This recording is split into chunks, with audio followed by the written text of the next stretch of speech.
तो यहाँ पर हम देखने के लिए जा रहे हैं क्लास 10th एनसीईआरटी का मैथ है, और एनसीईआरटी के मैथ में हम क्या देखने वाले हैं, चैप्टर नंबर 3 क्या है, दो चर वाले रैखिक समीकरण। तो बिल्कुल बेसिक से हम देखेंगे यहाँ पर कि दो चर वाले रैखिक समीकरण क्या होता है और क्या क्या हमको इस अध्याय में पढ़ना है। तो अगर हम बात करें क्या क्या इस हमको जो 3.1 है ना, मुख्यतः जो पहला एक्सरसाइज है उसमें हमको क्या क्या पढ़ना है, उसको पढ़ने के लिए हमको सबसे पहले समझना पड़ेगा कि समीकरण क्या है। इससे पहले क्लासों में भी हम समझ चुके हैं, लेकिन फिर भी समझेंगे समीकरण क्या है। ये पहली बात हमको यहाँ पर समझना है, ठीक है। फिर समझना है हमको कि दो चर वाले रैखिक समीकरण क्या है। दो चर वाले रैखिक समीकरण, ये जो हमारा अध्याय है इसी पर डिपेंड है पूरा। तो समीकरण तो खैर पहले वाली बात है, मेनली समझना है दो चर वाले रैखिक समीकरण क्या है। तीसरी बात हमको जो जानना है वो जानना है युगपद समीकरण क्या होता है। युगपद समीकरण क्या होता है, ठीक है। देन चौथी बात जो हमको जानना है यहाँ पर, वो जानना है ग्राफ के बारे में, जो 9th कक्षा हम पढ़ के आए हैं, लेकिन यहाँ फिर भी हमको समझ लेना है कि ग्राफ क्या होता है, क्योंकि इसके बिना जो 3.1 है ये तो बनेगा नहीं, या 3.2 है वो भी नहीं बनने वाला है।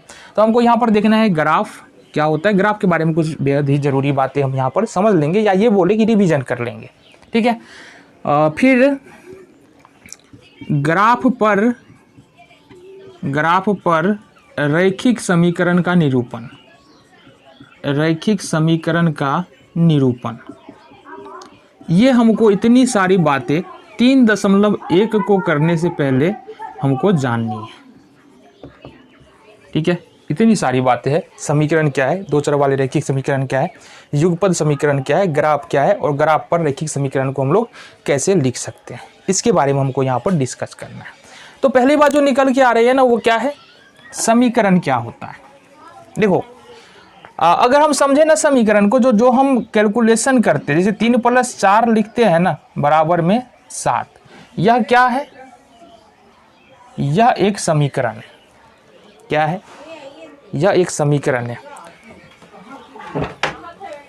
और भी हम उदाहरण दे सकते हैं। एक सेंटेंस लेते हैं, राम के पास 4 रुपया है, श्याम के पास 5 रुपया है, ठीक है। दोनों का योग 7 है। इसको अगर हम लिखना चाहे मैथमेटिकल फॉर्म में, गणितीय रूप में, कैसे लिखेंगे, इसको लिख सकते हैं 4 + 5 = 9। तो ये भी क्या निकल के आ रहा है, समीकरण निकल के आ रहा है। देखो ये समीकरण तो है, लेकिन यह अर्थमेटिकल इक्वेशन है, अंक गणितीय समीकरण है। कौन सा, अंक गणितीय समीकरण है, ठीक है जी। कौन सा समीकरण है, अंक गणितीय समीकरण। समझ में आ रहा है, ठीक है। इसके अलावा और भी समझते हैं। इसके अलावा सपोज तुम्हारे पास कुछ ऐसा लिखा हुआ है कि राम के पास 4 रुपया है और श्याम के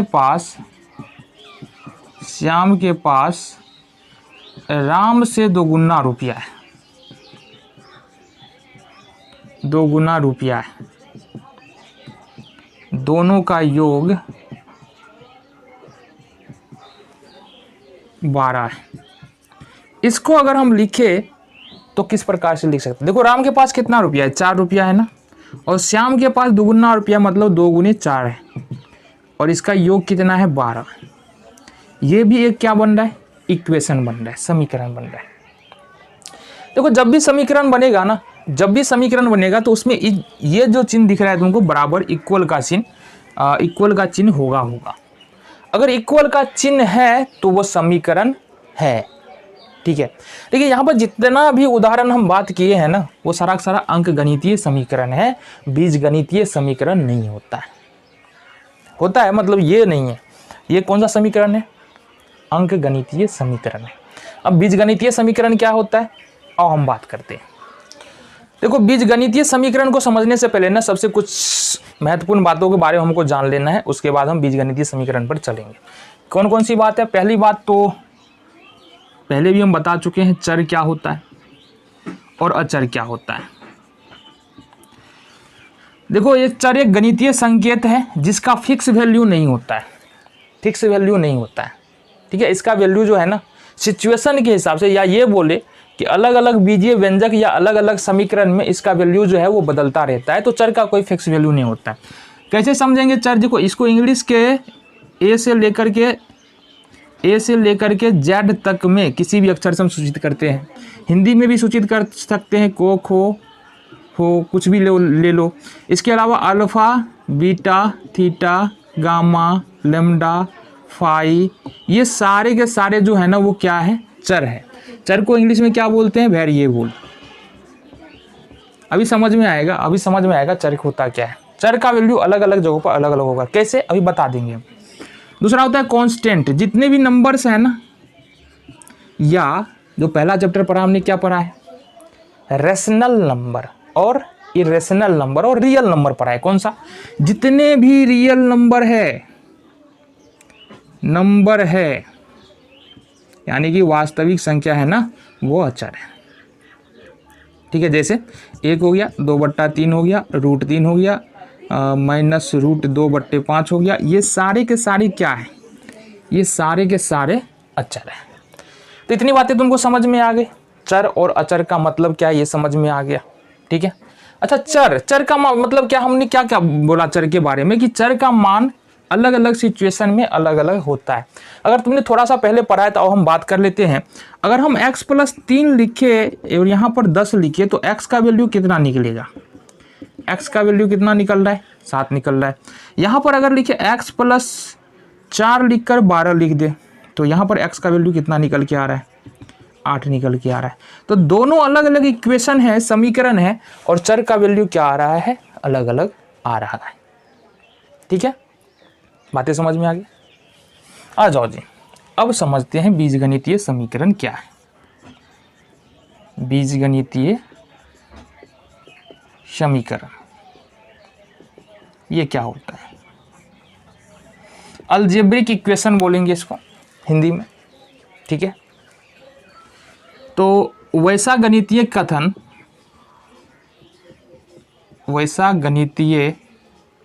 कथन जिसमें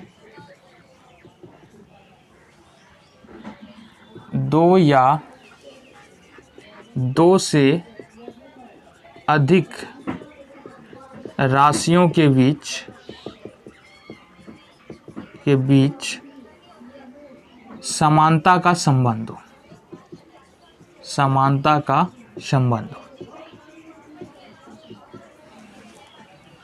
अभी समझेंगे समानता का संबंध कहने का मतलब क्या है।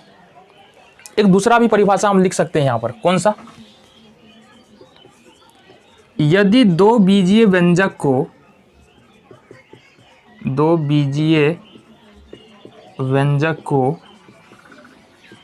=2 के चिन्ह द्वारा जोड़ा जाए तो वह समीकरण कहलाता है। अभी समझो, इसके बारे में भी बात करेंगे, इसके बारे में भी बात करेंगे, दोनों के बारे में बात करेंगे। समझो, अभी यहां पर एक टर्म आया बीजीय व्यंजक। क्या आया है? बीजीय व्यंजक। अब बीजीय व्यंजक क्या होता है? देखो, जब चर अचर को जोड़ घटा गुना भाग के चिन्ह के द्वारा जोड़ा जाता है ना, तो उसको हम बीजीय व्यंजक बोलते हैं। तो चर को कैसे जोड़ा जाता है जी? जैसे 2 और 2 को x के साथ गुना करें तो ये होगा 2x, x में 4 से भाग दे तो ये होगा x/4। इतनी बातें समझ में आ गई। तो ये भी बीजीय व्यंजक, ये भी बीजीय व्यंजक। अगर हम लिख रहे हैं x+2 तो ये भी बीजीय व्यंजक, 2x + y तो ये भी बीजीय व्यंजक, x - 4 बराबर लेंगे तो समीकरण बन जाएगा, +y तो ये भी बीजीय व्यंजक। ये सारा का सारा क्या है? सारा का सारा बीजीय व्यंजक है। क्या है? सारा का सारा बीजीय व्यंजक। हमने क्या कहा? दो बीजीय व्यंजक को प्लस ये बराबर के चिन्ह के द्वारा जोड़ा जाए तो समीकरण कहलाता है। और बीजीय व्यंजक में क्या कहा कि दो चर या अचर, चर और अचर को, ठीक है, चर और अचर को यदि हम plus minus multiplication and division के द्वारा जब जोड़ते हैं तो वो बन जाता है बीजीय व्यंजक। पहले वाले में गुणा के साथ जोड़ा है, दूसरे वाले में भाग के द्वारा जोड़ा है, तीसरे वाले में जोड़ के साथ जोड़ा है, चौथे वाले में जोड़, और पांचवें वाले में जोड़ और घटाओ दोनों के साथ हमने चर अचर को जोड़ा हुआ है। तो ये सारे जो फॉर्म दिख रहे हैं तुमको किसका फॉर्म है? बीजीय व्यंजक का फॉर्म है। ठीक है, अब ये बीजीय व्यंजक का फॉर्म है, गौर से देखना, बीजीय व्यंजक का फॉर्म है। हम लिख रहे हैं यहाँ पर x + 2 बराबर में 2x + y।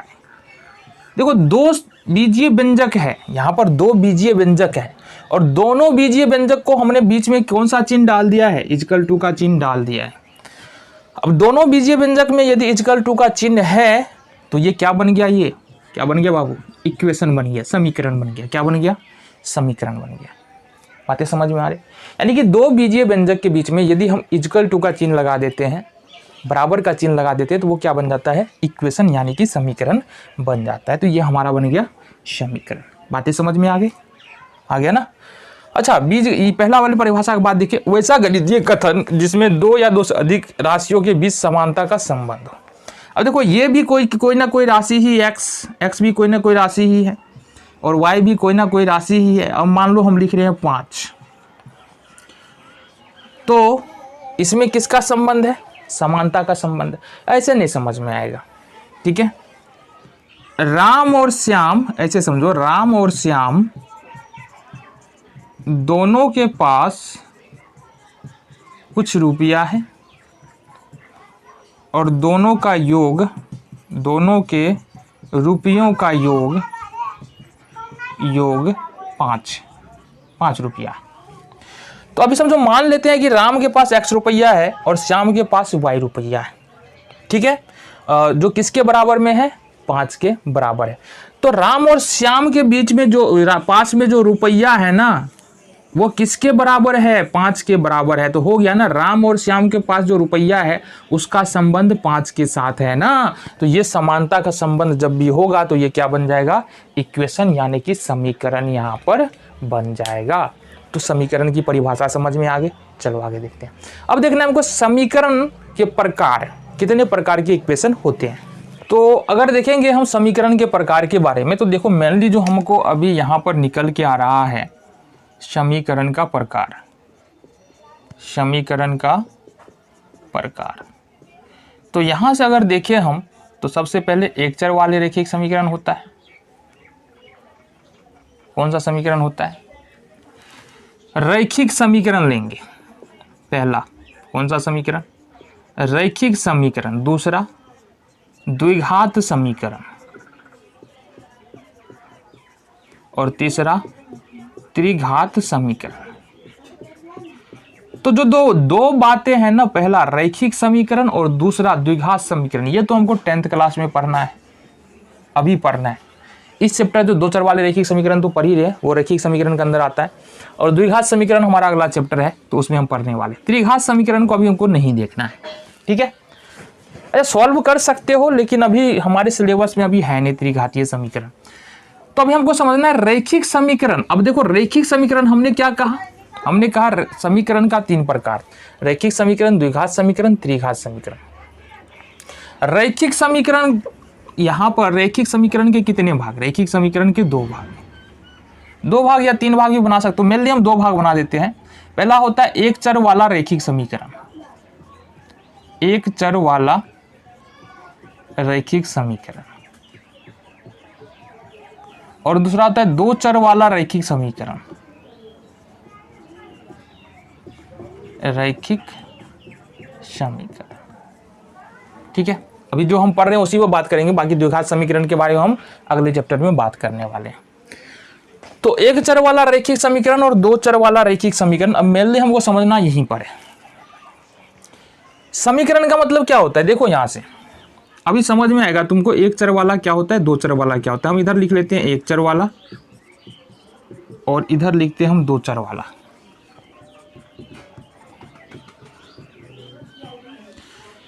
एक चर वाला का मतलब क्या होता है कि कोई समीकरण है उसके अंदर केवल एक चर है तो वो एक चर वाला रैखिक समीकरण होता है। अच्छा एक बात और समझो, जो रैखिक समीकरण का मतलब क्या होता है कि वैसा समीकरण जिसका घात जो है हमेशा एक होता है उसको हम लोग रैखिक समीकरण बोलते हैं। वैसा समीकरण जिसका घात एक होता है, ठीक है। तो एक चर वाला रैखिक समीकरण है, दो चर वाला रैखिक समीकरण। तो एक चर वाले में उदाहरण देखते हैं, x + 5 बराबर में 2। देखो यहाँ से x/3 + 5 बराबर 6। तीसरा उदाहरण देखते हैं 6x बराबर 5। चौथा उदाहरण देख लेते हैं 3m - 2 बराबर 7/2। ये जितने भी एग्जाम्पल है ना वो एक चर वाले रैखिक समीकरण है। क्यों एक चर वाले रैखिक समीकरण है? क्योंकि यहाँ पर देखेंगे ये क्या है, x एक चर है, इसके अलावा कोई भी दूसरा चर नहीं है। सिर्फ यहाँ भी x है, यहाँ भी x है, यहाँ पर हमने बदल दिया, यहाँ पर m ले लिया है। तो ये जितने भी इक्वेशन है ये एक चर में रैखिक समीकरण है। अब हमको देखना है कि दो चर में रैखिक समीकरण क्या होता है। तो जाहिर सी बात है दो चर में रैखिक समीकरण का मतलब यदि ऐसा समीकरण जिसका घात एक हो और जिसमें दो चर हो और दोनों चर का घात एक हो तो ऐसे समीकरण को हम लोग दो चर वाला रैखिक समीकरण कहते हैं। उदाहरण देखेंगे, देखो जैसे 2x + y बराबर 7, 5m - n + 3 बराबर 0, 6k + 2p या बराबर में 3 ले लो, 5n + 6p बराबर 7।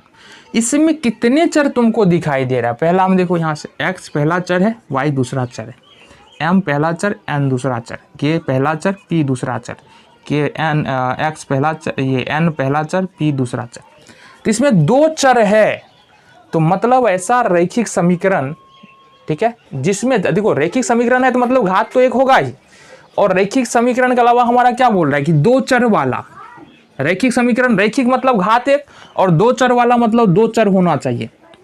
तो ये सारे सारे देखो दो चर है, घात सबका कितना है, देखो यहाँ से घात कितना है, एक है। एक चर मतलब क्या होता है, रैखिक मतलब क्या होता है, घात एक, और एक चर वाला मतलब कि चर एक होना चाहिए। ये x है, x है, m है। तो यहाँ पर तुमको समझ में आ गया होगा कि रैखिक समीकरण क्या होता है और एक चर वाले रैखिक समीकरण क्या होता है और दो चर वाले रैखिक समीकरण क्या होता है। इतनी बातें तुमको क्लियर हो चुकी है। चलो आ जाओ आगे देखें। अब क्वेश्चन आता है यहाँ पर हमारे पास कि युगपद समीकरण क्या होता है।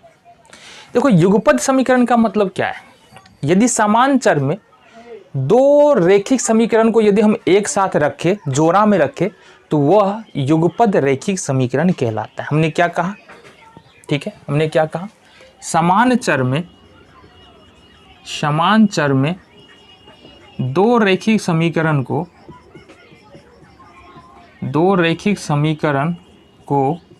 साथ रखने पर युगपद समीकरण बनता है। मतलब कहने का मतलब ये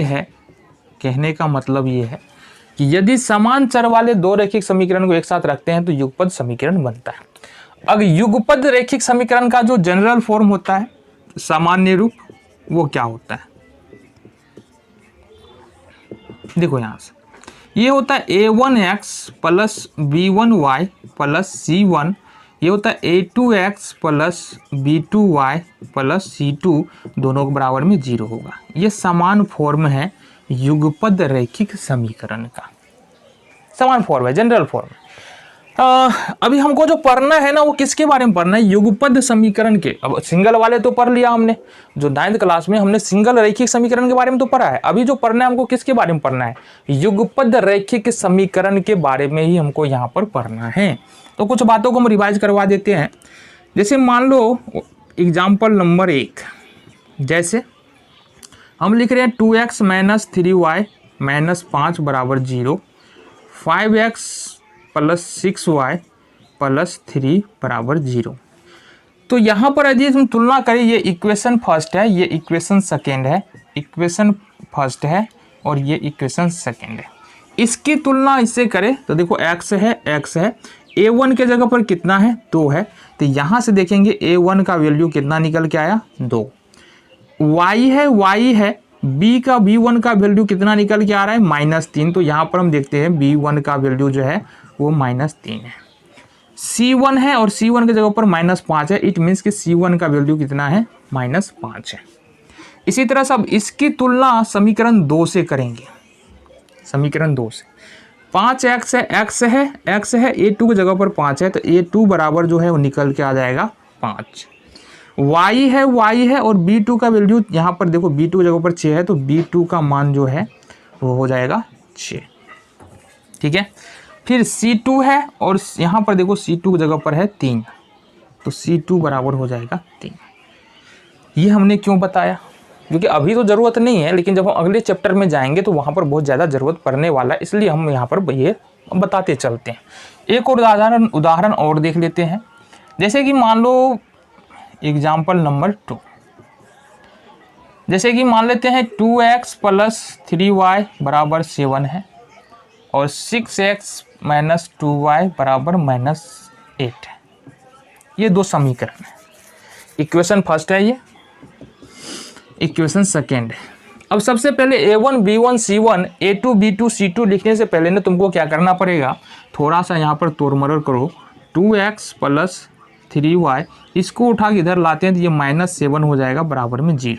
इसमें भी करेंगे 6x - 2y इसको उठा के इधर लाते हैं तो ये हो जाएगा +8 बराबर में 0। अब अगर इक्वेशन फर्स्ट मतलब इस वाले को यदि हम ले तो यहाँ से देखते हैं A1 का वैल्यू, x का जो गुणांक होगा ना पहले समीकरण में वो A1 होगा, ये निकलेगा 2। y का गुणांक पहले समीकरण में B1 होगा, ये है 3। और अचर पद जो समीकरण 1 में है वो होगा C1 बराबर -7। इसी तरह से दूसरे समीकरण में आएंगे, इस वाले में A2 की बात करेंगे। ठीक है, तो पहले समीकरण में जो दूसरे समीकरण में जो x का गुणांक है वो A2 होगा, वो कितना है हमारा 6 है। दूसरे समीकरण में जो y का गुणांक है जो कितना है -2 है, वो हमारा B2 हो जाएगा। और दूसरे समीकरण में जो अचर पद है वो C2 हो जाएगा। C2 बराबर कितना निकल के आ गया 8 निकल के आ गया। तो यहाँ तक हमको क्या क्या समझ में आ गया, यहाँ तक हमको समझ में आ गया युगपद समीकरण क्या होता है, युगपद समीकरण का रूप क्या होता है, और युगपद समीकरण से रिलेटेड कुछ जानकारी जो हमको पता होना चाहिए था, इसके बारे में यहाँ पर हम लोग देख चुके हैं, समझ चुके हैं। ठीक है जी। नाउ अब फाइनली हमको क्या देखना है, अब हमको देखना है कि घात ये ग्राफ क्या होता है। इस प्रॉपर वीडियो हमको देखना है ग्राफ कैसे खींचते हैं, ग्राफ से रिलेटेड कुछ महत्वपूर्ण बातों को हमको समझ लेना है। साथ ही साथ दो चर वाले रैखिक समीकरण को हमको ग्राफ पर किस प्रकार से रिप्रेजेंट करते हैं, किस प्रकार से दिखाते हैं, ग्राफीय रूप में किस प्रकार से दो चर वाले रैखिक समीकरण को रखते हैं, उसके बारे में यहाँ पर जानकारी प्राप्त करने वाले हैं। क्या हमने कहा, ग्राफ को समझना, पहली बात तो ग्राफ को समझना है। दूसरी बात है बिंदु का पता करना। अब ये समझ में आएगा कि कोई पॉइंट ग्राफ पर कहाँ है, ये किस तरह से हम पता करते हैं। दूसरी बात, तीसरी बात है दो चर वाले रैखिक समीकरण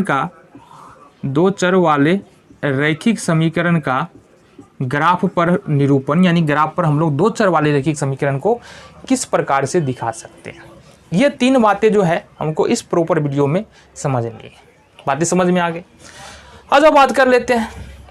देखो ग्राफ को यदि तुमने ग्राफ पेपर पर देखा होगा ना, और बुक में भी अगर तुमने देखा होगा, तो इस प्रकार का एक ऊर्ध्वाधर लाइन होता है, इसको हम बोल सकते हैं खड़ी लाइन होती है, और दूसरे प्रकार की लाइन इस प्रकार की सोई हुई लाइन होती है। जो लाइन खड़ी है उस पूरे लाइन को हम बोलते हैं वाई अक्ष। क्या बोलेंगे, वाई अक्ष या कोटि। ठीक है, और जो लाइन सोई हुई है उस पूरे लाइन को बोलते हैं एक्स अक्ष, इसको बोलेंगे एक्स अक्ष या भुज। मैंने क्या कहा, जो खड़ी लाइन है उसको बोलेंगे एक्स वाई अक्ष या कोटि, जो सोई हुई लाइन है उसको बोलेंगे एक्स अक्ष या भुज। यहां से यहां तक भुज, यहां से यहां तक कोटि। बातें समझ में आ गई। जहां पर दोनों लाइन एक दूसरे को काट रही है उसको बोलेंगे मूल बिंदु, मतलब ये हो गया हमारा मूल बिंदु। ठीक है जी, ये मूल बिंदु हो गया। मूल बिंदु का जो निर्देशांक होता है वो होता है 0 0। समझ में आ गया। इसको ओ से सूचित करते हैं। निर्देशांक क्या हुआ? ओ मतलब ओरिजिन, मतलब कुछ भी काम करेंगे यहीं से हम शुरू करेंगे। तो इसका जो निर्देशांक होता है वो 0 0 होता है। इससे आगे समान दूरी को लेकर के हम नंबरिंग करते चलते, जैसे संख्या रेखा नहीं होता है, बिल्कुल उसी तरह का। बहुत ज़्यादा समझना मुश्किल नहीं है। और संख्या रेखा में हमको ये भी पता है ना, क्या पता है? संख्या रेखा में ये भी पता होता है कि यदि दाहिनी ओर चलेंगे तो प्लस होगा और बाईं ओर चलेंगे तो माइनस होगा। बिल्कुल सेम वही बात हमको यहाँ भी करना है। इधर से जाएंगे 1 2 3 4 5 6 7, ये प्लस में हो जाएगा। किस में हो जाएगा? प्लस में। और इधर से आएंगे तो माइनस में जाएंगे। 1 2 3 4 5 6 7, ये माइनस में होगा। तो ये जो एक्स अक्ष पर यदि हम दाहिनी ओर चलते हैं तो प्लस में मान आता है, और एक्स अक्ष पर यदि बाईं ओर चलते हैं तो माइनस में मान आता है। एक चीज़ और यहाँ पर क्लियर कर दें, ठीक है। यदि एक्स, अगर हम बोल रहे हैं कि भुज 5 है, भुज 5 है, भुज बराबर 5, तो इसका मतलब है कि एक्स अक्ष पर 5वें नंबर पर जो पॉइंट है उसके बारे में बात की जा रही है, ठीक है। इसका मतलब यदि भुज 5 है, इसका मतलब एक्स अक्ष पर कोई पॉइंट है जो 5वें नंबर पर है, उसके बारे में, यानी इस पॉइंट की बात की जा रही है। अगर भुज बराबर बोल रहे हैं 3 है, इसका मतलब इस पॉइंट की बात हो रही है। अगर भुज बराबर -3 है, इसका मतलब इस पॉइंट की बात हो रही है, -3 वाले पॉइंट की। बातें समझ में आई? क्लियर है? चलो यहाँ से ओरिजिन से, यानी ओ से ठीक ऊपर जाएंगे तो ये प्लस में वैल्यूज आता है, 1 2 3 4 5 6 जो भी ले लो 7, और इसके नीचे आएंगे तो माइनस में वैल्यूज आते हैं। इसके नीचे आएंगे तो माइनस में वैल्यूज आते हैं। बातें समझ में आ गए? अब अगर तुमसे कोई पूछे कि बताओ कोटि लिखा है 5, कोटि 5 है, इसका मतलब क्या है? कोटि 5 है तो मतलब इस पॉइंट की बात हो रही है। ऊपर में +5 है, इस पॉइंट की बात है। अगर कोटि -5 है ना, तो इस पॉइंट की बात हो रही है, नीचे में -5। बातें समझ में आ गई? एक बात क्लियर समझ लो, 0 से दाहिनी ओर चलेंगे प्लस, 0 से बाईं ओर चलेंगे माइनस, 0 से ऊपर चलेंगे प्लस, 0 से नीचे चलेंगे माइनस। अगर नहीं समझ में आ रहा है, ऊपर चलेंगे प्लस मिलेगा, नीचे चलेंगे माइनस मिलेगा, दाहिने चलेंगे प्लस मिलेगा, और बाएं चलेंगे माइनस मिलेगा। बातें क्लियर है? बातें समझ में आ गई? चलो हाँ, अब क्या? अब देखो, ये जो 2 लाइन को खींचा है ना हमने, 2 लाइन को लंबवत लेते हुए जो हमने खींचा है, इससे 4 क्षेत्र, एक समतल के 4 क्षेत्र बन रहे हैं। समतल 4 भागों में बट रहा है। ये पहला भाग हो गया, ये दूसरा भाग हो गया, ये तीसरा भाग हो गया, और ये चौथा भाग हो गया। 4 क्षेत्र है। कितने क्षेत्र है? 4 क्षेत्र है। इसको बोलते हैं प्रथम पाद, फर्स्ट कोऑर्डिनेट, ठीक है। इसको बोलते हैं द्वितीय पाद, सेकेंड कोऑर्डिनेट। इसको बोलते हैं तृतीय पाद, थर्ड कोऑर्डिनेट। और इसको बोलते हैं चतुर्थ पाद, ठीक है। इसको चतुर्थ पाद यानी कि हाँ, चतुर्थ पाद, फोर्थ कोऑर्डिनेट। तो समझ में आ गया? यहाँ से शुरू करेंगे, प्रथम पाद, द्वितीय पाद, तृतीय पाद और चतुर्थ पाद। अब देखो, किसी ग्राफ पर किसी बिंदु को बताने के लिए हमारे पास 2 वैल्यूज होने चाहिए, ठीक है। किसी ग्राफ पर किसी एक पॉइंट को लोकेट करने के लिए 2 बिंदु हमारे पास होने चाहिए। समझ में आ गया? अब उस बिंदु का वैल्यू किस प्रकार से दिखाते हैं ग्राफ पर? जो जिस भी बिंदु को दिखाना होता है, इसको दिखाते हैं 3 4, -5 6, -2 -3, -4 -5। इस प्रकार से हम लोग 4 -5 ले लो, तो अब हो गया ना। तो इस प्रकार से हम पॉइंट को क्या करते हैं, किसी भी ग्राफ पर दिखाते हैं। मतलब ये जो 3 4 है ना, ग्राफ के ऊपर में कोई पॉइंट को लोकेट करता होगा। ये भी जो -5 -6 है ना, ग्राफ के ऊपर कोई पॉइंट को लोकेट करता होगा। इसी तरह से जो चारों पॉइंट है, ग्राफ के ऊपर किसी ना किसी पॉइंट को लोकेट करता है, किसी न किसी बिंदु को बताता है। तो यहाँ पर हम क्या देख रहे हैं? अभी यहाँ पर एक बात और समझो, ये जो पहला वैल्यू जो तुमको दिख रहा है ना 3, ये x है, या ये बोलो ऊपर में लिख देते हैं ये x और दूसरा वैल्यू y। कहने का मतलब हमेशा ये जो x को x के नीचे देख रहे हो, पहला वैल्यू x का आएगा और दूसरे नंबर पे जो रहेगा वो y का वैल्यू होगा। पहले वाले में x प्लस है, y प्लस है, देखो दोनों वैल्यू प्लस में है। दूसरे वाले में x माइनस है, y प्लस है। तीसरे वाले में x y दोनों माइनस है। चौथे वाले में देखेंगे x प्लस है, y माइनस है। तो वे सबसे पहले तो समझ लेते हैं कि ये वैल्यूज कहाँ पर जाएगा। पहले प्रथम पाद में होगा, द्वितीय पाद में होगा, तृतीय पाद में होगा, चतुर्थ पाद में होगा। यदि दोनों प्लस में है, x और y दोनों प्लस में है, तो ये प्रथम पाद में आएगा। x और y दोनों प्लस में है तो ये प्रथम पाद में आएगा। आते समझ में आ गए। अगर x माइनस में है, y प्लस में है, तो ये द्वितीय पाद में आएगा। जैसा कि ये वाला वैल्यू देखो ना -5 6, ये किस पाद में जाएगा? द्वितीय पाद में जाएगा। अगर मान लो तुमसे कोई पूछ दे कि -2 3, यदि x और y दोनों माइनस में है तो ये तृतीय पाद में जाएगा। और x प्लस में है और y माइनस में है तो ये चतुर्थ पाद में जाएगा। बातें समझ में आ गई। कुछ और बातें जो तुमसे हम क्वेश्चन कर ले, फिर आगे चलते हैं। ठीक है, ये बातें समझ, फिर से समझो यहाँ से। अगर x प्लस में है, y प्लस में है, तो पहले नंबर के पाद में आएगा। जैसे कि मान लो 3 4 है, x भी प्लस y भी प्लस, तो ये प्रथम पाद में आएगा। ठीक है, दूसरा नंबर वाला देखते हैं। x माइनस है, y प्लस है, तो x माइनस y प्लस ये दूसरे नंबर पाद में आएगा, मतलब यहाँ से लेकर के यहाँ तक में आएगा। फिर देखो दोनों माइनस है, x और y दोनों माइनस है, -2 -3, इट मीन्स कि ये किस पाद में आएगा? तृतीय पाद में आएगा। फिर यहाँ पर देखो क्या है, x प्लस है, y माइनस है, तो x प्लस y माइनस ये किस पाद में आएगा? ये चौथे पाद में हमारा आ जाएगा। बातें समझ में आ गई। इतनी बातें क्लियर है। अब इतनी बातें क्लियर है तो आओ हम समझते हैं कि पॉइंट को लोकेट कैसे करना है। आ जाओ, अब क्या करते हैं, पॉइंट को लोकेट करके देखते हैं कि ग्राफ, किसी भी ग्राफ पेपर पर हम पॉइंट को, जो भी पॉइंट हमारा दिए हुआ है उस पॉइंट को कैसे दिखा सकते हैं। तो उदाहरण हमने लिया था कि 3 और 4 को पहले दिखाएंगे, x बराबर 3 और y बराबर 4। तो सबसे पहला काम करना क्या है हमको? देखो सबसे पहला काम क्या करना है, सबसे पहला काम क्या करना है, x बराबर 3 खोजेंगे, यानी x अक्ष पर +3 खोजेंगे। तो x अक्ष पर +3 किधर मिलेगा हमको?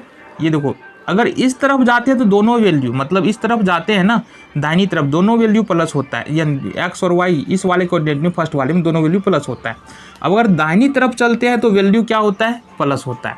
तो इसका मतलब x बराबर 3 चाहिए, मतलब ये हो जाएगा हमारा x बराबर 3, ये हमने खोज लिया।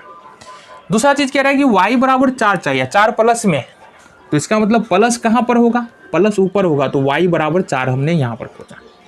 तुमको अगर शुरुआत में तुम ग्राफ कर रहे हो, पॉइंट लोकेट कर रहे हो, तो ज़्यादा दिमाग नहीं लगाना है, सीधा सीधी तुमको क्या करना है, ये लाइन इस प्रकार से तुमको ड्रॉ कर लेना है। ये कर लिया हमने। फिर एक लाइन तुमको इस पर ड्रॉ कर देना है, ये हमने ड्रॉ कर दिया, कर दिया ड्रॉ। अब देखो कहाँ पर ये दोनों लाइन एक दूसरे को काट रहा है। देखो यहाँ पर काट रहा है, ना ही इधर काटेगा, ना ही आगे काटेगा, ना ही नीचे काटेगा। कहाँ पर काट रहा है? यहाँ पर काट रहा है। तो ये जो पॉइंट तुमको मिल रहा है ना, ये जो पॉइंट तुमको मिल रहा है, यही पॉइंट तुम्हारा 3 और 4 है। बिल्कुल आसान है, बिल्कुल आसान है, कोई समस्या नहीं होनी चाहिए। दूसरा है -5 6।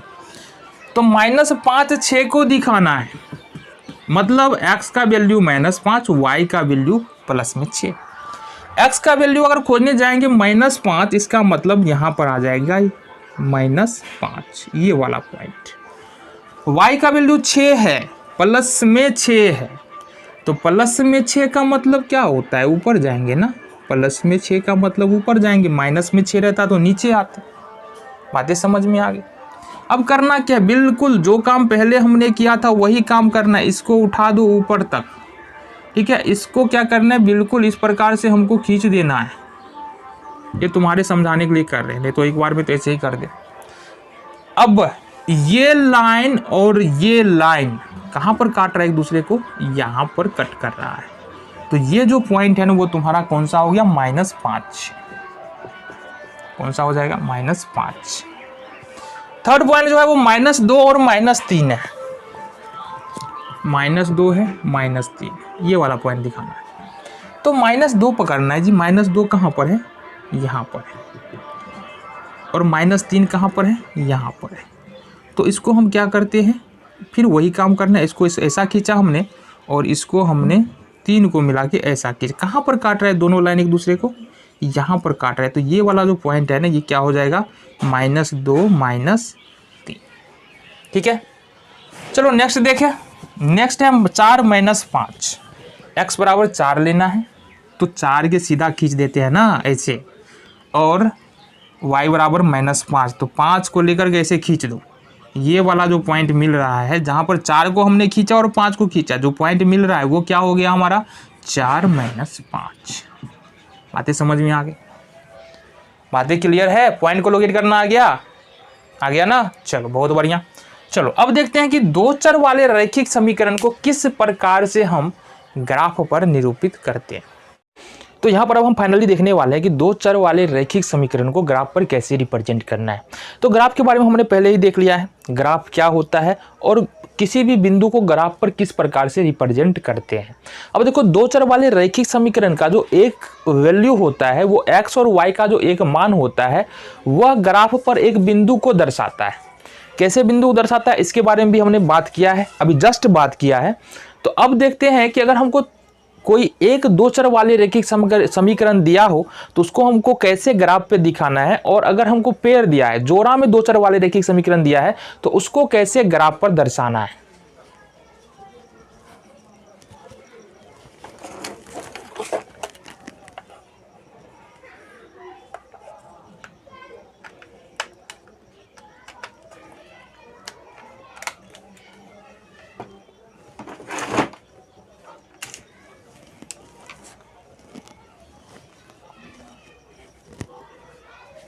तो ये दोनों ही बातें हमको देखना है, तो आ जाओ। तो हमारे पास एक इक्वेशन दिया है x - 2y बराबर 0, ये इक्वेशन फर्स्ट है, और 3x + 4y बराबर 0, ये इक्वेशन 2 है। सबसे पहले अपन क्या करते हैं, समीकरण 1 को दिखाते हैं हम ग्राफ पर। अब देखो, किसी भी समीकरण को ग्राफ पर दिखाने जाओगे तो उसके लिए कम से कम तुमको दो मान x और y का चाहिए होगा। तो x और y का मान कहाँ से लाएंगे, तो यहाँ पर देखो हम शुरू कर रहे हैं। सबसे पहला काम जो करना है ना, वो लिखना है हमको समीकरण नंबर 1 से। पहला एक ये काम करेंगे, या समीकरण 1 को ही हम लोग यहाँ पर पहले देखने वाले, ये तुम बोल सकते हो। तो समीकरण 1 अपने पास है, यहाँ पर इसको क्या लिख सकते हैं, x - 2y बराबर 0। अब ये एक समीकरण है। हमने क्या कहा, यहाँ पर x और y का वैल्यू चाहिए, बट हमारे पास तो x और y का वैल्यू है ही नहीं। तो यहाँ पर हमको क्या करना है कि या तो x का या तो y का कोई एक वैल्यू अपने मन से लेना है। हमने क्या कहा, ऐसा वैल्यू लेना है कि y का वैल्यू भिन्नात्मक ना हो, चाहे दशमलव में ना आए चाहे भिन्न में ना आए, क्योंकि वो फिर ग्राफ पर रखने में हमको समस्या हो सकती है। तो इस वजह से हम बोलेंगे x का कोई ऐसा वैल्यू लेंगे जो y का वैल्यू जो है ना एकदम बिल्कुल सपाटा हो, पूर्ण संख्या में आए। कैसा है, पूर्ण नहीं बोल सकते, पूर्णांक संख्या में कुछ भी आ जाए। तो अगर सपोज पहला वैल्यू यदि हम x बराबर 0 रख देते हैं, तो यहाँ से निकलेगा x - 2y बराबर 0 दे रखा है, x का वैल्यू हमने 0 रखा है तो 0 हो जाएगा। 0 - 2y बराबर 0 का कोई मतलब ही नहीं है, 2y बराबर 0 हो जाएगा। देन अगर y बराबर लिखते हैं, ये गुणाम है 2 गुने y, तो ये 0 के नीचे में आ जाएगा -2, तो ये हो गया y बराबर 0। तो यहाँ पर हमारा x का एक वैल्यू हमने 0 रखा है, तो y का वैल्यू जो मिला है हमको क्या मिला है, 0 मिला है। तो पहला वैल्यू, अच्छा x का वैल्यू कहाँ से आया, फिर देखो x का वैल्यू कहाँ से आया। हमने कहा कि दो चर वाले रैखिक समीकरण को यदि हमको ग्राफ पर रिप्रेजेंट करना है तो x और y के दो मान चाहिए होंगे। तो पहला मान हम x का लेते हैं, ये x बराबर 0। अब बोलोगे x बराबर 0 आ कहाँ से रहा है, तो हमने कहा ऐसा कोई एक वैल्यू अपने मन से x का रख दो जिससे कि समीकरण में दूसरा जो मान है, दूसरा जो चर है, उसका मान हमारा पूर्णांक संख्या में आना चाहिए। तो इसके लिए x बराबर 0 रखा तो y बराबर 0 आ गया। दूसरा मान देखते हैं रख करके, जब x बराबर कितना रख दे बाबू, x बराबर 2 रखते हैं, x बराबर 2 रखते हैं तो यहाँ पर रखेंगे x माइनस 2y बराबर 0। ये तो अपने पास इक्वेशन है, समीकरण है। देन अगर हम x बराबर 2 रखते हैं तो 2 माइनस 2y बराबर 0 हो जाएगा। होगा कि नहीं होगा? हो जाएगा। अब अगर 2 को दूसरे तरफ ले जाएंगे तो माइनस 2y बराबर हो जाएगा 0 माइनस 2। इट मीन्स कि ये हो जाएगा माइनस 2y बराबर माइनस 2। देन अगर हम लिखते हैं, इधर देख लेते हैं, अगर हम लिखते हैं y बराबर, तो देखो क्या हो जाएगा 2 गुने y। माइनस 2y का मतलब क्या होता है? 2 गुने माइनस y। अब यहाँ पर अगर हम y बराबर लिखते हैं तो ये आ जाएगा भाग में माइनस 2 बट्टे में माइनस 2 कटेगा। ये कितना हो गया? 1 हो गया। तो यहाँ पर हमारे पास x और y के दो मान निकल के आ चुके हैं। ये पहला स्टेप। देन सेकेंड स्टेप क्या है? सेकेंड स्टेप क्या करना है हमको? जो भी वैल्यूज हमने निकाला है ना किसी समीकरण के अंदर में, उसको एक जगह पर एक टेबल में रख लेना है। कैसे टेबल बनाते हैं? आ जाओ। क्योंकि यहाँ पर वैल्यूज जो है ना 2 है। कितने वैल्यूज है? 2। तो यहाँ पर हमने 2 वैल्यूज निकाले हैं तो यहाँ पर लिखेंगे x, ये y। तो पहला वैल्यू जो x के हमने लिया था 0, तो x के जगह पर लिखेंगे 0। y का वैल्यू आया था 0, तो ये भी लिख दिए हम 0। दूसरा वैल्यू लिखेंगे x बराबर 2, तो यहाँ x बराबर 2 लिख देते हैं। और दूसरा वैल्यू जो y का निकल के आया वो निकला 1, तो y का वैल्यू निकला 1। आ गया जी, मान सारणी बन गया। अब हमने ग्राफ पर किसी भी पॉइंट को दर्शाना सीखा है। अब पॉइंट अगर हम इस कॉलम में एक और जोड़ दे, एक और ये जोड़ दे, तो यहाँ पर मान लो x y है। इसको हम लिख सकते हैं 0 0 और इसको लिख सकते हैं 2 1। ठीक है, पहले वाला मान x का है, दूसरा y का है। पहला x, दूसरा y। अब अगर हमको ग्राफ पर कोई एक बिंदु चाहिए होता है तो उसके लिए हमको 2 वैल्यूज चाहिए, एक x अक्ष पर, एक y अक्ष पर। जो x का वैल्यू है वो x अक्ष को दर्शाता है, दूसरा जो y का वैल्यू है वो y अक्ष पर दर्शाता है। अगर ग्राफ पर कहीं पर अगर ऐसा आ जाए x भी 0 है और y का भी 0 है, तो ग्राफ पर जो पॉइंट आएगा ना वो बिल्कुल यहाँ पर आएगा, यहाँ पर ही आएगा। तो ये पॉइंट हो जाता है हमारा 0 0। तो पहला पॉइंट तो यहाँ आ गया। दूसरा पॉइंट कह रहा है कि 2 और 1, तो यहाँ पर समझो ये दोनों ही प्लस में है, यानी x का मान 2 है तो x प्लस में जाएंगे 2।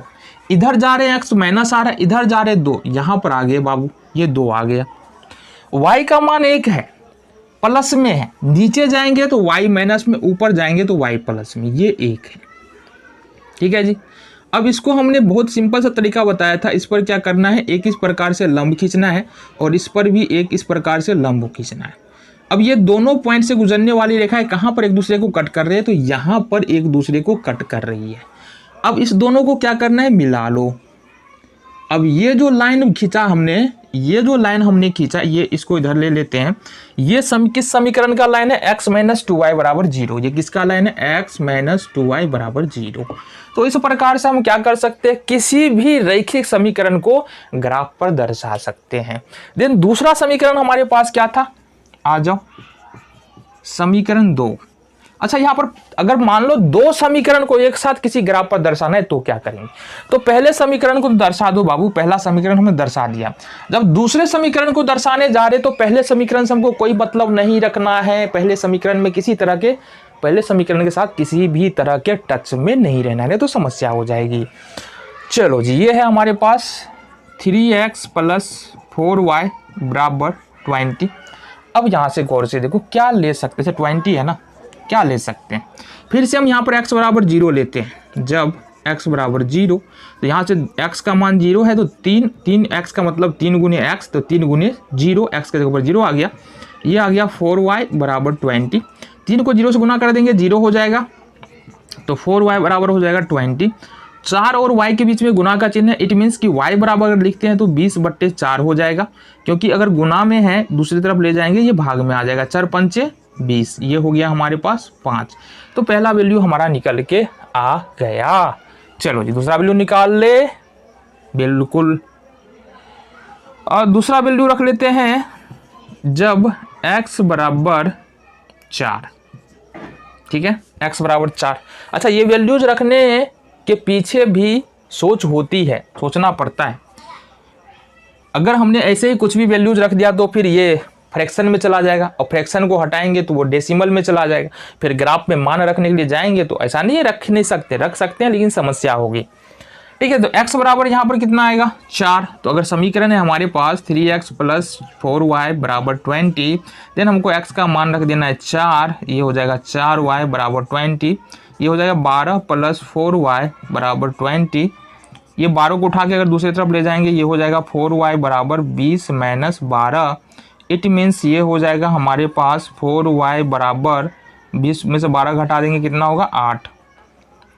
तो अगर हम देखें तो y बराबर कितना निकलेगा, ये निकलेगा 8/4, गुना में है 4 को उधर ले जाएंगे भाग में हो जाएगा 4 दूनी 8, तो y का मान आ जाएगा 2। अब यहाँ पर दोनों ही वैल्यूज आ चुके हैं, तो एक और हमको मान सारणी बनाना पड़ेगा। ये जो टेबल बनता है इसको बोलते हैं मान सारणी। तो इसमें हमको क्या करना है जी, आ जाओ, ये बन गया अपना मान सारणी एक्स वाई, देन यहाँ पर एक्स वाई। पहला मान हमने x का क्या लिया था, पहला मान हमने लिया था x का 0, y का मान आया था 5, यहाँ पर 0 5 इस प्रकार से लिख देंगे। दूसरा मान x का लिया था 4 और y का मान निकला 2, ये 4 2 हो गया। आ जाओ जी, अब ग्राफ पर चलते हैं। सेम ग्राफ रहेगा जी, क्योंकि अगर 2 चर वाले रैखिक समीकरण में अगर हम दर्शाते हैं युगपद समीकरण को, युगपद समीकरण मतलब 2 समीकरण का जोड़ा है, तो सेमी ग्राफ पर हमको दर्शाना है। तो यहाँ पर देखते हैं ये x का वैल्यू 0 है, तो 0 कहाँ पर आएगा, 0 यहाँ पर आएगा, और y का वैल्यू कितना निकला 5। अगर मान लो x का वैल्यू 0 है तो सीधी y, अगर मान लो x का वैल्यू 0 है और y अक्ष पर वैल्यू है तो सीधी y अक्ष पर चले जाओ। तो अगर प्लस में वैल्यू है तो प्लस की तरफ जाएंगे, माइनस में वैल्यू है तो माइनस की तरफ में जाएगा। हमने क्या कहा समझो, यहाँ से x 0 आ रहा है जी, x 0 आ रहा है मतलब हम यहाँ पर हैं, और y कितना आ रहा है 5, 5 नीचे तो जाएंगे नहीं, माइनस में होता है, ऊपर जाएंगे 5, यहाँ आ गया, ये हो गया 0 5। इसी तरह से अगर मान लो कि हमारा x का वैल्यू है y 0 है तो बिल्कुल x अक्ष पर जाएंगे, x अक्ष से बाहर नहीं जाएंगे, x अक्ष पर ही जाएंगे। और चलो ये हो गया हमारा ना जी, ये तो 0 5 आ गया पहला वैल्यू। दूसरा वैल्यू देखो यहाँ पर x बराबर 4 है, तो x बराबर 4 हमको यहाँ पर आ रहा है, और y बराबर 2 है, तो y बराबर अगर हम 2 की बात करें ना बाबू, तो y बराबर 2 की बात, ये देखो ये है y बराबर 2, प्लस में है ना तो y बराबर 2, इसको हम बढ़ाएंगे इस तरह से इसको हमको लाना है, और y बराबर 2 को भी हमको यहाँ से लेके जाना है। तो एक दूसरे को यहाँ कट कर रहा है, कहाँ पर, यहाँ पर कट कर रहा है, देखो गौर से। तो हमको तो पहले ग्राफ खींच लेना है, क्या खींचना है, ग्राफ खींचना है। खींचा ग्राफ हमने, खींचा ना, चलो जी ग्राफ हमने खींच लिया।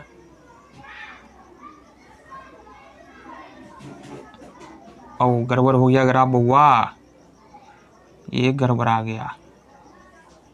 देखो क्या, पहला पॉइंट क्या था हमारा 4, x बराबर 4 ये है, तो यहाँ से गुजरेगा ना, यहाँ से गुजरेगा, यहाँ से तुम्हारा गुजरेगा, यहाँ से, क्योंकि ये 2 और 4 यहाँ पर काट रहे हैं, तो पहला पॉइंट यहाँ है, दूसरा पॉइंट यहाँ है, तो यहाँ से गुजर जाएगा तुम्हारा। तो ये हो गया, ये दूसरे समीकरण का हो गया। समीकरण क्या था तुम्हारा 3x + 4y = 20, 3x + 4y = 20 का ये ग्राफ है। अच्छा एक बात और समझ लो, यहाँ से ये जो इक्वेशन लिखा हुआ है ना, इसको बोलते हैं बीजीय रूप। क्या बोलते हैं, बीजीय रूप, ठीक है। और ये जो हमने दिखाया है इसको बोलते हैं ज्यामितीय रूप, ज्यामितीय रूप। तो अगर तुमको कुछ समस्या दी हुई है और बोला जा रहा है कि समीकरण को बीजीय रूप में लिखो या समीकरण को ज्यामितीय रूप में लिखो, तो तुमको वहां पर समझ जाना चाहिए कि तुमको वहां पर करने का कौन सा काम करना है। बातें समझ में आ गई। चलो जी, अब कुछ उदाहरणों को देख लेते हैं जो हमारे इस एक्सरसाइज में है, देन हम चलेंगे एक्सरसाइज। तो यहाँ पर अब जो प्रश्न है हमारे सामने, उस प्रश्न में करना क्या है, लास्ट पढ़ते हैं। इस प्रश्न में हमको बीजगणितीय और ग्राफीय रूप में या बोले तो ज्यामितीय रूप में व्यक्त करना है। अभी तुरंत हमने एक प्रश्न किया है, उसमें भी हमने यही काम किया था। जो समीकरण हमारे पास दिए हुए हैं या जो तथ्य दिए हुए हैं, जो सेंटेंसेस दिए हैं, इसको सबसे पहले बीजगणितीय रूप में कैसे बदलेंगे और फिर उस तथ्य के आधार पर हम उसका ज्यामितीय निरूपण या ग्राफीय निरूपण कैसे करेंगे, ये बातें हमको यहाँ पर बोल रहे हैं। ठीक है, तो यहाँ पर अब प्रश्न को पढ़ते हैं। प्रश्न कह रहा है कि रोमिला एक स्टेशनरी के दुकान गई। अब स्टेशनरी का दुकान क्या होता है, जहाँ पर कॉपी किताब कलम ये सब मिलता है। स्टेशनरी के दुकान गई और 9 रुपया में 2 पेंसिल और 3 रबर खरीदी। कुल खर्च, यहाँ पर हम साइड में लिख देते हैं, देखो कुल खर्च कितना है 9 रुपया। अब ये रोमिला का लिख रहे, रोमिला का कुल खर्च 9 रुपया है और 9 रुपया में कितना खरीदी है, 2 पेंसिल 3 रबर, 2 पेंसिल और 3 रबर और खर्च की है 9 रुपया। ये बात समझो। फिर उसकी सहेली सोनाली ने, अब सोनाली के लिए हम लिख रहे हैं 18 रुपया में 4 पेंसिल और 6 रबर। 18 रुपया खर्च करती है, 4 पेंसिल और 6 रबर खरीदती है। ठीक है, यहाँ पे भी रबर लिखना है। 4 पेंसिल और 6 रबर यहाँ पर खरीदा जाता है। गौर से समझना, बोर मत होना यार, गौर से समझो ना बात को। अब समझो कि अगर मान लो एक पेंसिल का दाम 5 रुपया है, तो 2 पेंसिल का दाम 5 + 5 तो होगा, या 2 × 5 लिख सकते हैं। 3 पेंसिल का दाम 5 + 5 + 5 होगा, या 3 × 5 लिख सकते हैं। और यहाँ पर यदि हम बोले कि एक पेंसिल का दाम x रुपया है, कितना x रुपया दाम है, तो 2 पेंसिल का दाम कितना हो जाएगा, 2 × x तो होगा। 3 पेंसिल का दाम 3 × x तो होगा। बातें समझ में आ रही है कि नहीं आ रही है? तो यहाँ पर जो प्रश्न की शुरुआत है, यहाँ पर क्या बोला जा रहा है, रोमिला एक स्टेशनरी दुकान गई और 9 रुपया में 2 पेंसिल 3 रबर और पेंसिल के मूल्यों के बारे में बात हो रहा है, समझो ना। तो एक का यहाँ हल देख लेते हैं। मान लेते हैं, माना कि एक पेंसिल का मूल्य = x रुपया और एक रबर का मूल्य y रुपया। ये हमने मान लिया, एक पेंसिल x रुपया मिलता है और एक रबर y रुपया में मिलता है। कुल रुपया कितना खर्चा कर रही है रोमिला, 9 रुपया। अब बताओ, एक पेंसिल का दाम x रुपया, तो 2 पेंसिल का दाम क्या हो जाएगा, 2 पेंसिल का दाम क्या हो जाएगा, 2x रुपया नहीं हो जाएगा। एक पेंसिल का 5 रुपया, तो 2 पेंसिल का दाम 2 × 5 रुपया। एक पेंसिल का दाम x रुपया, तो 2 पेंसिल का दाम 2 × x रुपया।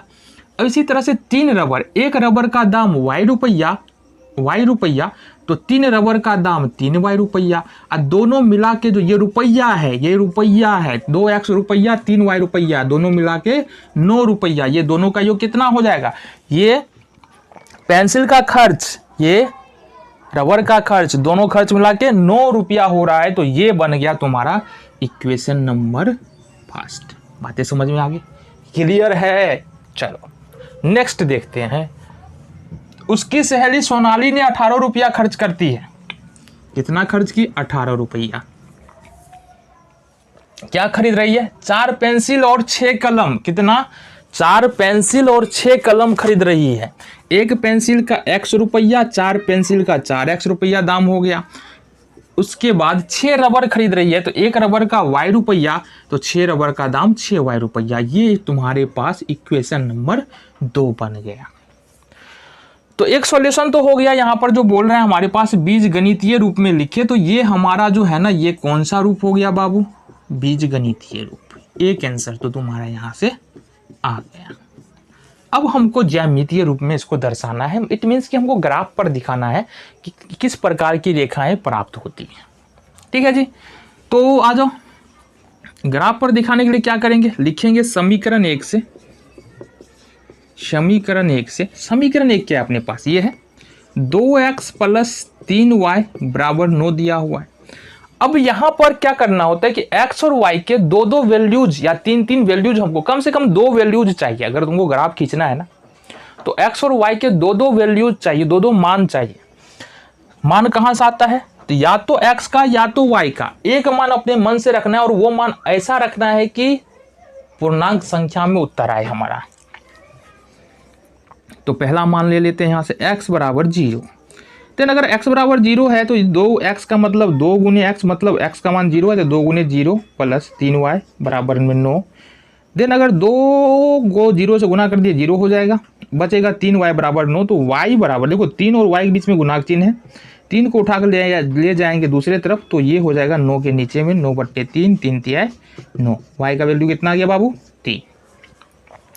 अब हमने क्या कहा, x का एक वैल्यू निकला, y का एक वैल्यू निकला। कितने वैल्यू चाहिए कम से कम ग्राफ पर रिप्रेजेंट करने के लिए? 2 वैल्यू चाहिए। तो दूसरा वैल्यू भी तो चाहिए ना हमको। दूसरा वैल्यू में बताओ क्या कर सकते हैं हम? दूसरा वैल्यू में हम ले लेते हैं यहाँ पर x बराबर 3। जब x बराबर रखे हम 3 तो यहाँ पर क्या करेंगे, 2x है, x के जगह पर अपने को क्या रखना है? 3 रखना है, प्लस 3y बराबर में 9। ये हो जाएगा 6 प्लस 3y बराबर में 9। अब देखो ये 3y रहने दो, 6 को उठा के दूसरी तरफ ले जाएंगे तो 3y बराबर होगा 9 माइनस 6।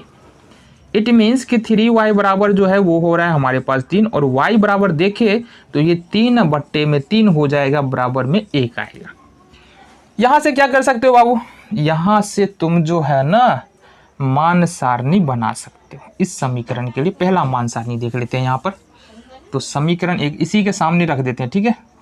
समीकरण 1 के लिए जो मान सारणी बनेगा तुम्हारा, 2 मान हमने लिया है, वो इस प्रकार से बनेगा, ये x y, ये x y। अब मान सारणी क्या है, जो भी मान हमने निकाला है ना एक टेबल में फिट कर लेते हैं, उसको मान सारणी कहते हैं। जैसे हमने x बराबर पहला मान x बराबर 0 रखा था तो x बराबर ये 0 आ गया। y बराबर कितना निकला था? 3, y बराबर 3 निकला था तो y बराबर यहाँ पर 3। तो 0 और 3, यहाँ पहले x फिर y का मान। दूसरा मान x बराबर 3 रखा था तो x बराबर 3 आ गया। y बराबर निकला 1 तो y बराबर 1 आ गया यहाँ पर, तो ये हो गया 3 1। और ये समीकरण कौन सा था तो वो तो हमने सामने में यहाँ पर लिखा ही है, और ज़्यादा बेहतर होता है अगर इस समीकरण को हम यहाँ लिख दे, 2x प्लस 3y बराबर 9। इसका मतलब है इस समीकरण का ये सारणी है, ठीक है जी। देन अपन देखते हैं समीकरण 2 से। समीकरण 2 क्या है हमारे पास? समीकरण 2 देखो यहाँ से, 4x प्लस 6y बराबर 18।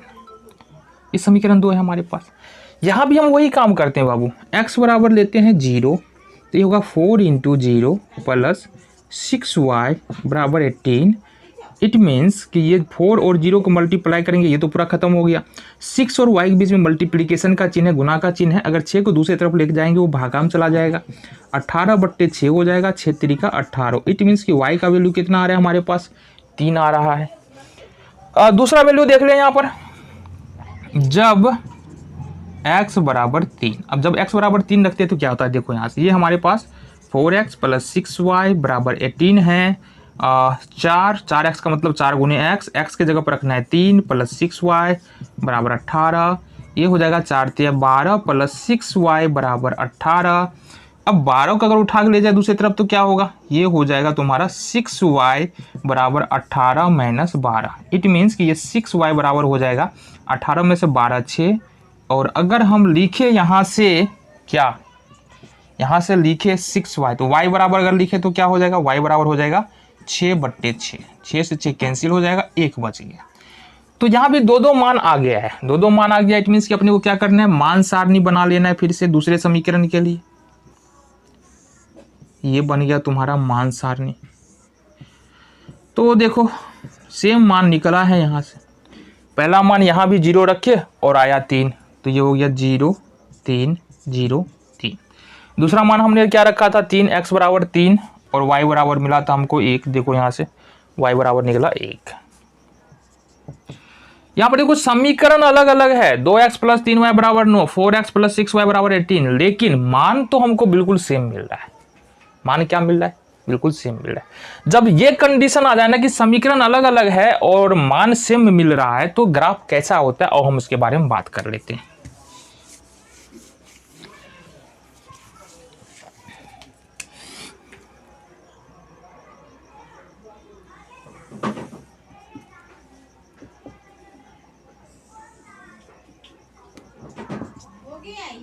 क्या है, बोलोगी तब न इधर क्या आएंगे।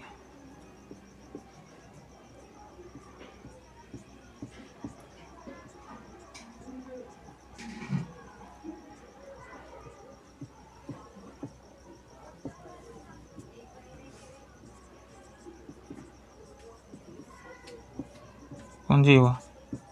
एक और अंडा मांग रही है। दिमाग उमाग खराब है यार, एक और अंडा मांग। अंडा हुसुर हुसुर खाए जा रही है। उस नल का अंडा बढ़िया लगता है उसको। दोनों पैसा, तो मेरे पास पैसा कहाँ है अब? पैसा तो है, आने जाओगे तो। आने कौन जाएगा? बोलो ले आएगी।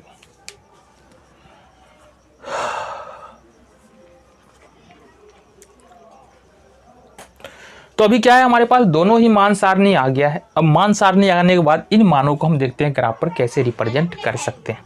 तो ये पहला वैल्यू जो है वो x का क्या कितना है, 0 है, और y का 0 है मतलब कहाँ होगा, 0 है मतलब मूल बिंदु है, मूल बिंदु यहाँ होता है। y का वैल्यू 3 है मतलब हमने क्या कहा था, x बराबर जब 0 आ जाए और y का वैल्यू यदि प्लस में तो ऊपर में जाएंगे 3 तक, और y का वैल्यू माइनस है तो नीचे में आएंगे 3 तक।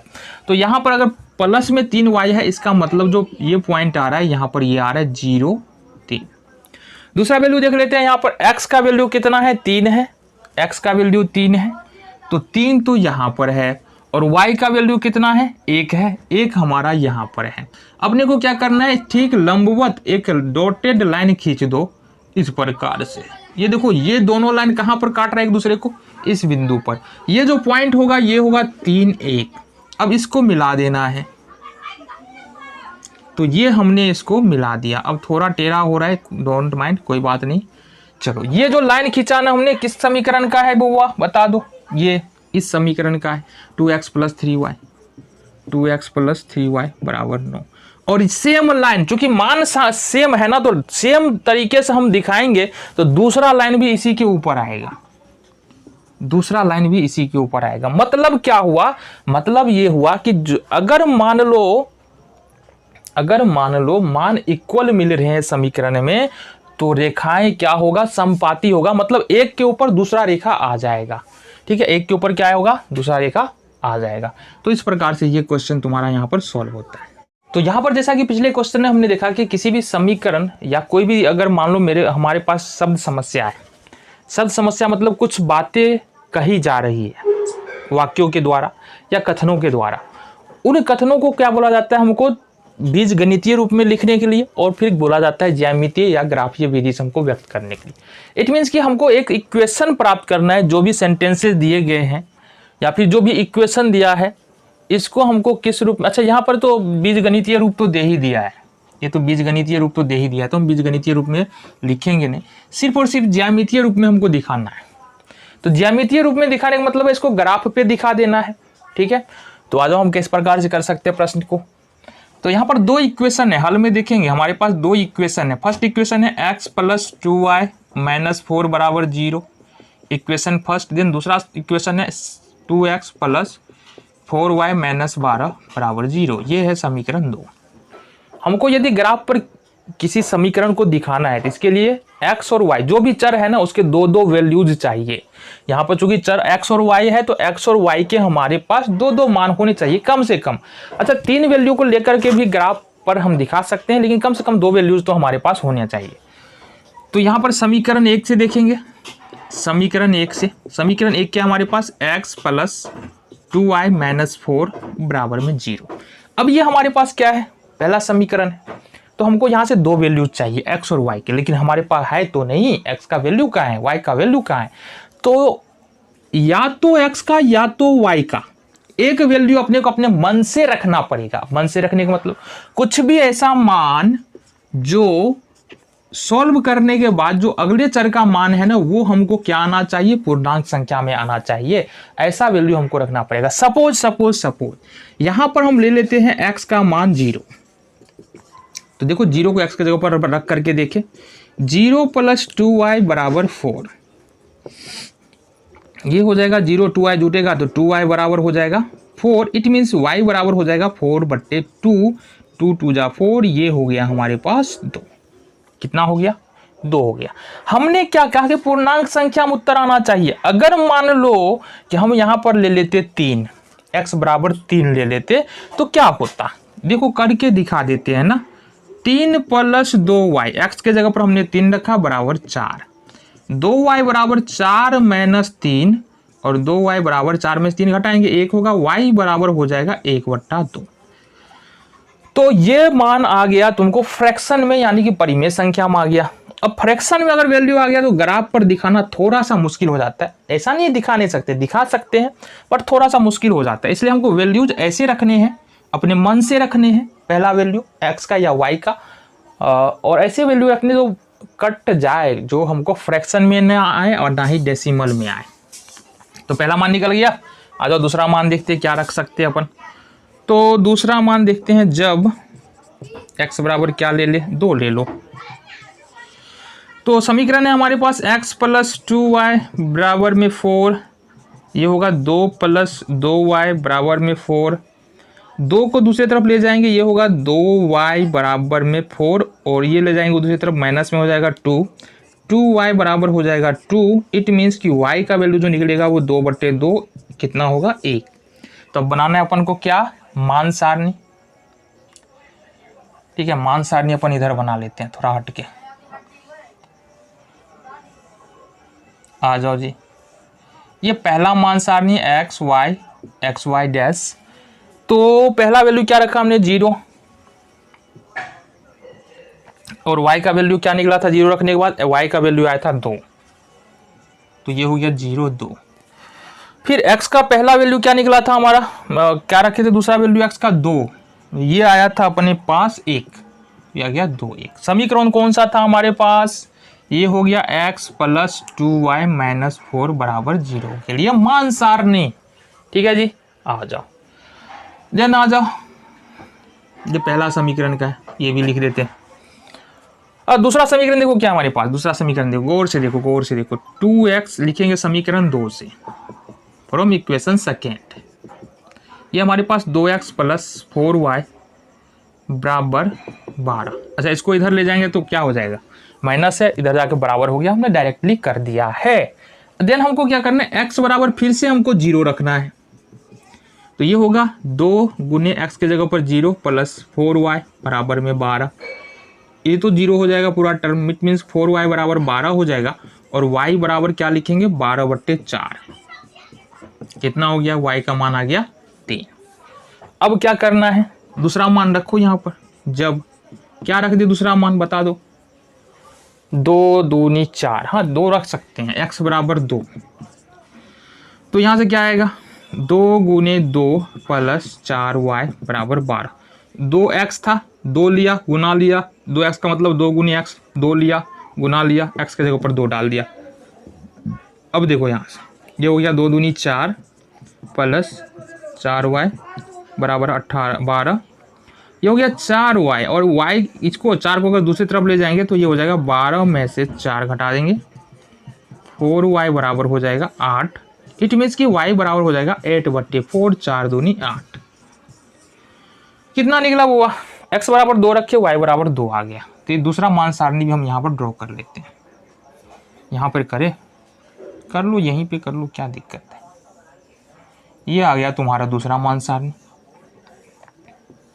ये x हुआ, y हुआ, x y हो गया। देखो यहाँ से पहला मान क्या था हमारा, पहला मान था 0 और y आया था 3, 0 3 0 3। दूसरा मान था 2 और आया 2 2 2। अब अपन को क्या करना है, इस वैल्यूज को ग्राफ पर, जैसे किस समीकरण का है ये है 2x प्लस 4y माइनस 12 बराबर 0 का मान सारणी। अब क्या करना है अपन को, ग्राफ खींचना है, तो ग्राफ खींच लेते हैं इसका।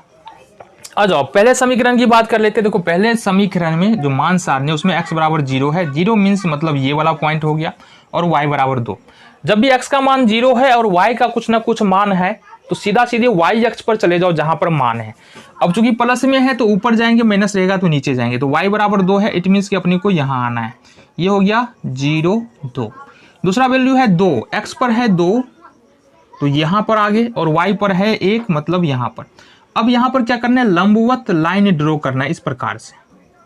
देखो गौर से, लंबवत लाइन ड्रॉ किया तो ये लाइन दोनों एक दूसरे को कहाँ पर काट रहा है, यहाँ पर काट रहा है। इट मीन्स क्या कि 2 1 यहाँ पर आ रहा है। ठीक है, इस दोनों पॉइंट को मिलाना है, ये वाला और ये वाला, किसी और पे मत जाना, ये वाला और ये वाला। तो इसको हम मिला लेते हैं, ये हमने मिलाया, ये बन गया लाइन। ये जो लाइन बना ये हो गया x प्लस 2y माइनस 4 बराबर 0 के लिए। ठीक है जी, दूसरे समीकरण में आएंगे, x बराबर 0 है, मतलब फिर से यहीं से शुरू करेंगे और y बराबर 3 है तो ठीक इसके ऊपर जाएंगे, यहाँ पर 3 आ गया, 0 3 हो गया। फिर x बराबर 2 है और y बराबर 2 है तो x बराबर 2 हो गया, ठीक है जी, और y बराबर 2 हो गया। x बराबर 2 और y बराबर 2, मतलब इसी लाइन को थोड़ा सा ऊपर बढ़ा दो, ठीक है, x बराबर 2 यही हो गया ना, और y बराबर 2 है, मतलब यहाँ से क्या करना है अपन को, थोड़ा सा खींचना है, ये यहाँ पर कट रहा है, ये हो गया हमारा 2 और 2, इसको मिला देना है। तो इसको हमने यहाँ से मिला दिया। चलो ये किस समीकरण का हो गया, ये हो गया 2x + 4y - 12 बराबर 0। तो इस तरह से हम क्या कर सकते हैं, समीकरणों को ग्राफ पर दिखा सकते हैं। अब इसमें कुछ रिलेशन होता है कि ये पैरेलल लाइन आ रहा है, पिछले वाला हम देखा था हमने संपाती में आता है, दूसरे वाले में देखा पैरेलल लाइन आ रहा है मतलब समांतर रेखा आ रहा है, और जो एक और होता है उसमें एक दूसरे को ऐसे ग्राफ खींचेंगे ना तो एक दूसरे को कट कर देता है ग्राफ। तो 3 तरह का होता है, कौन कौन सा देखो हम बता दे रहे, ग्राफ जो होगा ना वो 3 तरह का ही होता है जनरली, और चौथे तरह का ग्राफ नहीं होगा। एक अगर ग्राफ खींचोगे तो ये एक दूसरे को कट कर देगा, दो समीकरण की रेखा एक दूसरे को काट देगा, ठीक है, ये x है और ये y अक्ष है। दूसरे ग्राफ में क्या होगा, दूसरे ग्राफ में क्या हो जाएगा, हमने जो पहला देखा था दूसरा क्वेश्चन, इसी में एक दूसरे के ऊपर संपाती हो जाएगा, मतलब दोनों समीकरण का एक ही लाइन पर आ जाना है, दोनों समीकरण क्या होगा एक ही लाइन पर आ जाएगा, ठीक है। और तीसरे समीकरण में ये वाला जो देख रहे हैं हम, इस तरह की बातें आ जाती है कि रेखाएं समांतर हो जाती है। अगले चैप्टर में जो पढ़ेंगे ना, अभी तो फिलहाल हमको इतना ही देखना है, अगले चैप्टर में जब पढ़ेंगे तो कब ये वाला सॉल्यूशन आएगा, स्थिति ये वाली स्थिति कब आएगी, ये वाली स्थिति कब आएगी और ये वाली स्थिति कब आएगी, इसके बारे में हमको देखना है। फिलहाल क्या देखना है, अगले एक्सरसाइज यानी कि 3.1 को हमको देखना है अगले वीडियो में।